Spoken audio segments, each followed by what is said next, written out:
ഒരു ലോകകപ്പ് ട്രോഫി, ഒരു വിചിത്ര മോഷണം, ഒരു സാധാരണ നായ. 1966 ഇംഗ്ലണ്ടിൽ ഫുട്ബോൾ ലോകകപ്പിന് ദിവസങ്ങൾ മാത്രം ബാക്കി. പ്രദർശനത്തിനായി വെച്ചിരുന്ന ലോകകപ്പിൻ്റെ അന്നത്തെ ട്രോഫിയായ ജൂൾസ് റിമേ ട്രോഫി പെട്ടെന്ന് അപ്രത്യക്ഷമായി. പോലീസ് അന്വേഷണം തുടങ്ങി. രാജ്യം മുഴുവൻ തിരഞ്ഞു. പക്ഷേ ഒരു ചെറിയ തെളിവ് പോലും കിട്ടിയില്ല.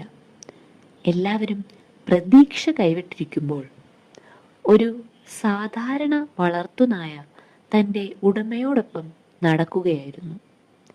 പെട്ടെന്ന് കുറ്റിച്ചെടികൾക്കിടയിൽ കിടന്നിരുന്ന പഴയൊരു പേപ്പർ പൊതിയിലേക്ക് അതിൻ്റെ ശ്രദ്ധ പോയി. അത് മണത്തു.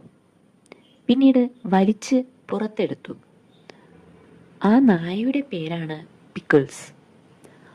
പൊതി തുറന്നപ്പോൾ ലോകം മുഴുവൻ തിരഞ്ഞുകൊണ്ടിരുന്ന ജൂൾസ് റിമേ ട്രോഫി അതിനുള്ളിലായിരുന്നു.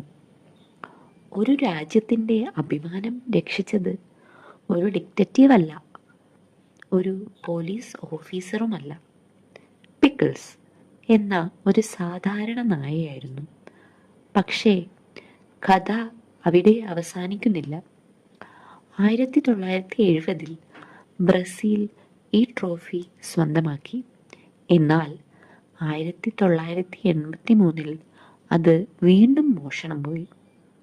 ഇത്തവണ ആ ട്രോഫി ഇന്ന് വരെ തിരികെ കണ്ടെത്താനായിട്ടില്ല.